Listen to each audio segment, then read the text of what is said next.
Why does it take death for someone to become popular? That was the question posed by Reddit user HiAccessVTG shortly after the death of Vtuber Amiaryllis Bloo. Many great artists, musicians, and writers were overlooked in their lifetimes, only to be recognized and celebrated after their death. Amiaryllis started her channel in February 2024 and is a member of HiAccess, a small VTuber group consisting of 4 talents. Despite her efforts, she struggled to gain traction, and by November 2024, she had just 159 subscribers on YouTube. Then, on November 2nd, she posted a graduation video titled Goodbye. Then, just one day later, her manager, Maria, also known as Marionica and later Celestia, announced that Amiaryllis had died of a heart attack. She posted the news on Reddit and Twitter, explaining that since Amiaryllis had access to all of HiAccess' accounts, the group would be shutting down. As with many online deaths, the news spread quickly. Her graduation video exploded in views, her channel jumped from 159 to over 5,000 subscribers overnight, and even 4chan picked up the story. People, fan and strangers alike, left condolences, mourning someone they had barely noticed before. Even I remember stumbling across the announcement and feeling genuinely sad about it. For a brief moment, a VTuber who was ignored in life became the center of attention in death. At first, this just seemed like a tragic case of posthumous recognition, but then the inconsistencies started piling up. First, the timing. Her death was announced just one day after her graduation. Coincidence? Maybe, but people noticed other details that made it hard to believe. Maria claimed they had to disband because Amiaryllis had all the logins. But why would a talent, not the manager, control everything?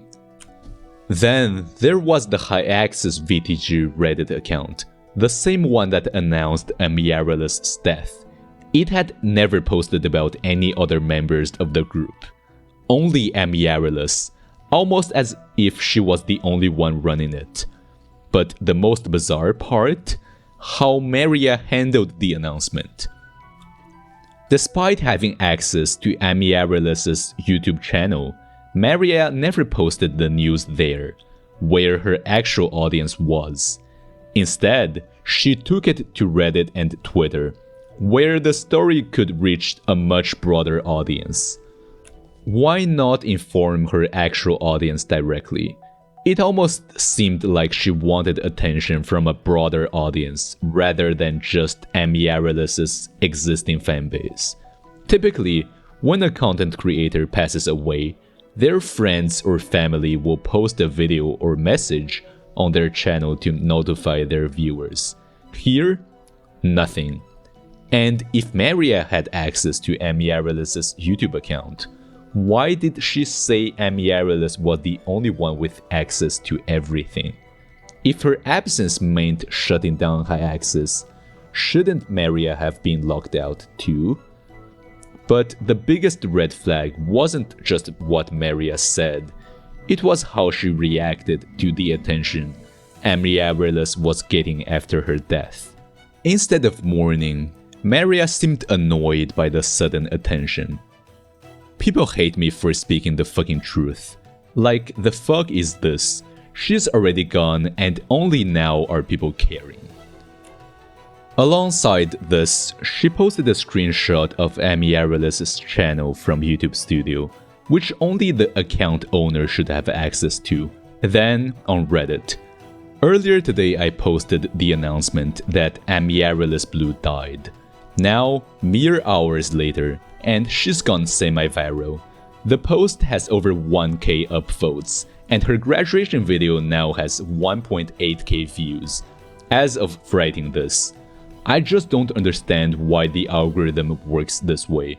Why does no one pay attention until someone is gone? I mean, yes, she didn't post on the Reddit often, I mean, algorithms in general, honestly. Because she's been posting on YouTube since February and had only 159 subs before all this broke loose. And another comment. I mean, yeah, I get the curiosity, but it shouldn't have blown up this much. The original graduation video post here only had like a couple of upvotes before this came about. You posted about the death of someone, not some random Minecraft stream announcement. Of course people are gonna pay attention to it more, regardless of her amount of subs.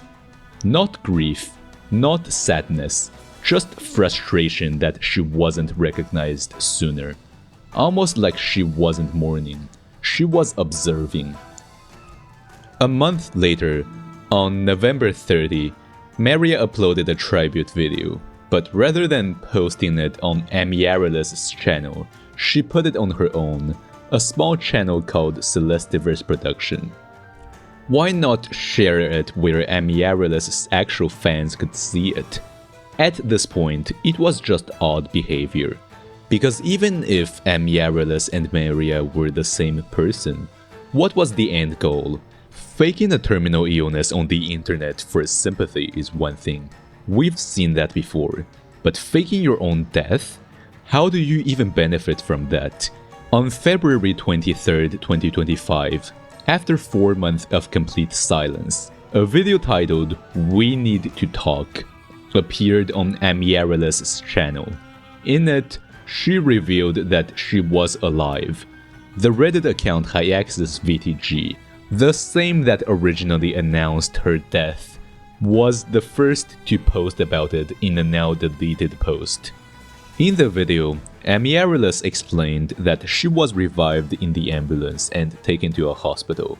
She claimed that her friends may have assumed she had died, but didn't believe they had intentionally lied. According to her, she asked the hospital not to contact anyone because she wanted a fresh start, moving away from the city to begin a new life. She also stated that she had been completely offline since then and had no idea that her supposed death had gone viral. Now that she discovered the situation, she wasn't sure if she would return to VTubing. She expressed regret if her disappearance had hurt anyone, but emphasized that she had no knowledge of what had happened online. She ended by stating that she now has a job and a boyfriend, and simply wanted to inform people that she was alive. At first glance, this could explain why Maria continued insisting that Amiaryllis was dead, even as late as February 14, just 9 days before Amiaryllis' return. It would be Ami's 1-year anniversary today. Happy Valentine's Day. I hope you all stay safe and love yourself. But Maria is not just a close friend, she is her cousin. I can't be that selfish, because I'm related to her in every sense, and I can easily impersonate her. True selfishness would be pretending to be her and never making her death public. Yeah, she's my cousin. So Maria remained completely unaware that Amiaryllis was still alive for a month, but somehow she found out about her death within hours. At this point, Maria had spent months reinforcing the idea that Amiaryllis was dead, and crucially, she was the only person who ever confirmed it. No hospital records, no obituary, no statement from her family. Every single piece of information we had came directly from Maria. And then there's what happened after her supposed death.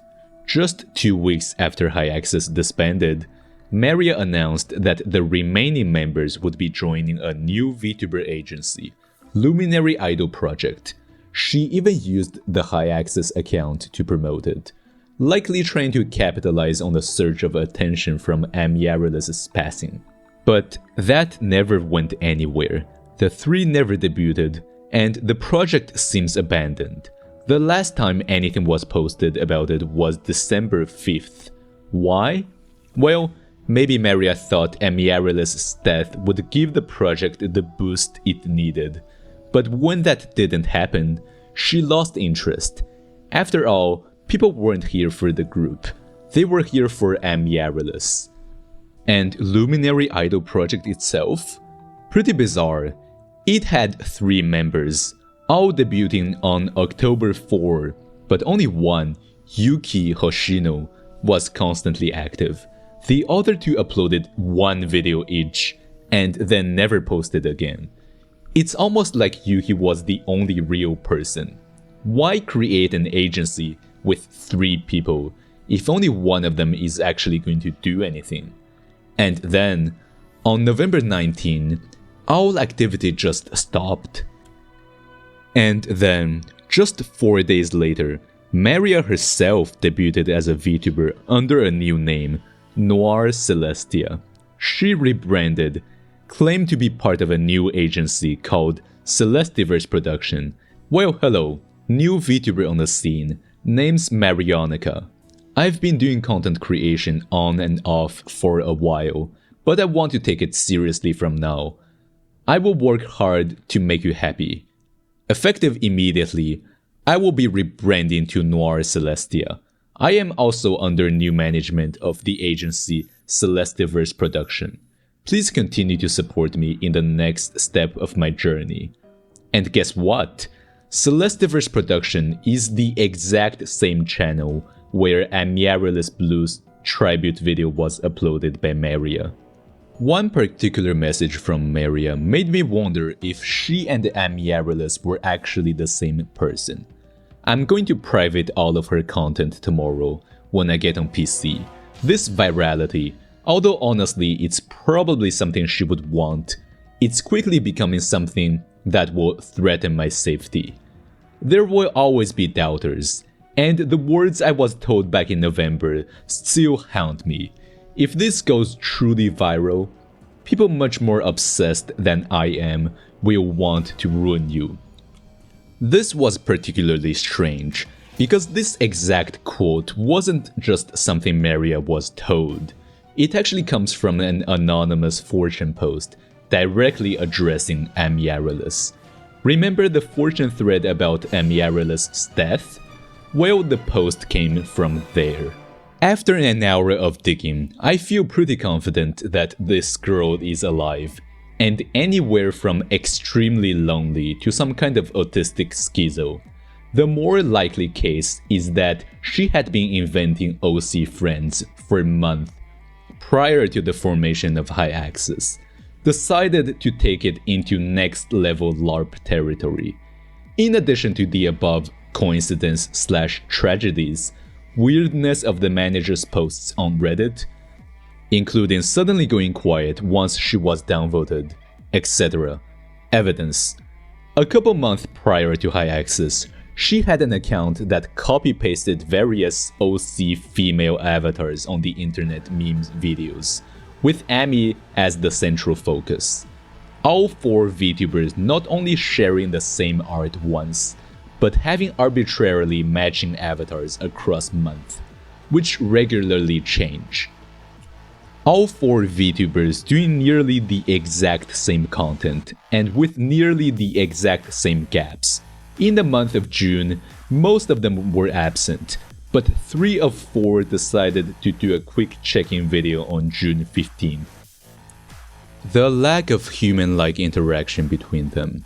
If they were IRL friends, they could at least banter or sing in a room together. Instead, you get group karaoke, where clearly different tracks were overlaid with no attempt at harmony. The 4th member, Kataya Missouri, referring to my manager in her debut video before nervously correcting herself to say our manager. The former technically wouldn't even be a grammatical error, but the unnecessary correction speaks to a guilty conscience. Amiaryllis Bloo, I highly recommend that you at the very least remove the TikTok videos you have uploaded which reveal personal information about you. Specifically any video clip or photo which shows anything in reality, your room, your walking outdoors, etc. As someone who once faked having cancer to people on the internet for attention when I was 12, and feeling at the bottom of my life, I can empathize. But that was decades ago on some shitty little internet forum when anonymity was easy. Your high-access Reddit account expresses excitement over going semi-viral. But trust me, you don't want 1 million views for a lie. I'm a small time and I want you to get yourself in order. If this goes truly viral, people much more obsessed than I am will want to ruin you. Maybe you dream of being noticed and mourned by your Oshi. Maybe she will. How will you feel if she discovers you made it all up? So let's go back to Maria's message. The fact that she directly referenced this message word for word is telling. It wasn't from a public Twitter thread or a Reddit post. It was buried deep in an anonymous 4chan discussion, one where users were speculating that Amiaryllis had faked her death. That means Maria must have been actively lurking in that thread, reading everything people were saying about her and Amiaryllis. If Maria and Amiaryllis were truly separate people, why would Maria be lurking in a random VT thread, reading deep speculation about Amiaryllis being a fraud? There's always the chance that Maria was just hyper-invested in her cousin's situation, desperately searching for what people were saying about her. But that still raises the question. Why was she so affected by a post that was accusing her cousin of faking everything? As if it were some personal warning. According to Anons on VT, Amiaryllis does have a history of pretending to be different people. I was in the same ASP server as her. She would add her new accounts /gemmates every 3 to 4 days. You could figure out it was her in a couple of messages. Would mention she's in therapy or the asylum a lot. High Access wasn't even her first attempt at content creation. Before that, she had started another group called Cyber Melody, which was abandoned after a single video. But, of course, there's always the possibility of trolls pretending to be her, or spreading false information to bait a response. Plus, we're already far into the lands of speculations at this point. While I was working on this part of the video, the truth actually came out. On March 3rd, 2025, Amiaryllis released a video titled The Full Truth. She explains that back in November, she suffered a heart attack, a condition worsened by pre-existing heart problems and a past that left her paraplegic. She was hospitalized for over a month, and for the first few weeks, she was barely conscious due to heavy medication. During this time, her cousin was informed that she was alive, a crucial fact that Amiaryllis later lied about to protect her.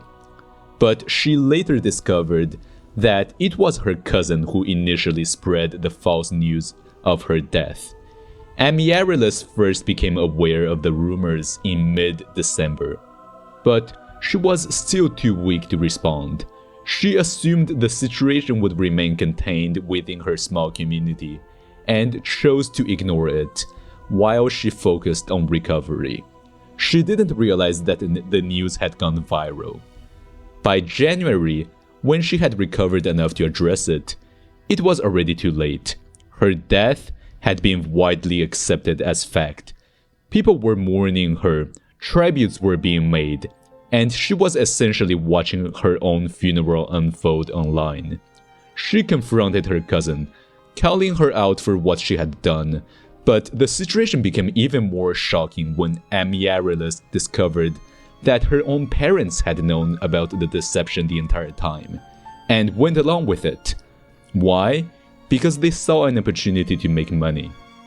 They planned to monetize her channel, collect sympathy donations, and capitalize on the viral attention she was suddenly receiving. This was her breaking point. Feeling utterly betrayed, she decided to cut ties with them entirely. She moved away with her boyfriend Alex. Thanks to Alex's connection, She was able to secure an IT job and begin a new, more stable life. Now, after everything, she has finally decided to come forward and tell the truth herself. She acknowledges that she mishandled the situation, particularly by lying to cover for her cousin, which only made things worse. She takes full responsibility for her actions, but urges people to not harass those she worked with, as they had nothing to do with this. Unlike her previous video, We Need to Talk, there is a high chance that this time she's not blatantly lying. This explanation actually lines up with a lot of the evidence I had already uncovered while working on this video. She finally admits to lying about not knowing she had gone viral. But she conveniently shifts all the blame onto her cousin and parents, which is strange, considering she had never mentioned them before. In fact, this is the first time she's ever brought up this supposed cousin. Did she just make this up because her victims found the Discord chat logs? And then there's Alex, who might not even be a real person. Here's a voice message from Alex in Amiaryllis' Discord server. You're probably the cutest community that I've ever met. This is not a man's voice. Unless Alex just happens to have an extremely feminine voice, it's far more likely that this is just Amiaryllis faking it. And if Alex doesn't exist, then who helped her move out? How did she even leave her parents? When I first saw the announcement of Amiaryllis' passing and the disbanding of Hyaxis back in November, I felt genuinely sad. So when she suddenly returned, I couldn't help but feel betrayed. It really seemed like she had faked her death for clout. That confusion is what led me to start investigating this entire situation in the first place.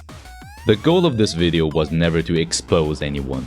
I just wanted to figure out what exactly happened. In fact, you probably clicked on this video because you saw the announcement of her death back in November. I started working on this video right after her return video dropped. The theories I explored were based on the information available at the time. I have no prior experience making this kind of video, but I still felt like I needed to, because I wanted the truth to come out. Hopefully this video provided extra context and summarized the entire situation. Amiaryllis is currently getting a lot of backlash from her victims calling her out, but she's not some innocent victim in all of this. She managed to collect over $1,000 in donation, and even tricked a live 2D artist into making her a free Vtuber model. At the end of the day, I'm just glad Amiaryllis is alive. I think we can all agree, it would have been much worse if it had been real. And whether intentional or not, this whole situation had given her a second chance. Her channel, which had barely 100 subscribers before all of this, has now exploded to 20,000 in just 4 months. All the mystery and confusion surrounding her disappearance has brought a ton of attention to her content. The good news is that she's making the most of it. These days, she's streaming and posting videos almost daily. And from the looks of it, things are going well. If nothing else, at least something good has come out of this entire situation. I've been Rankoi. Thank you for watching, and until next time.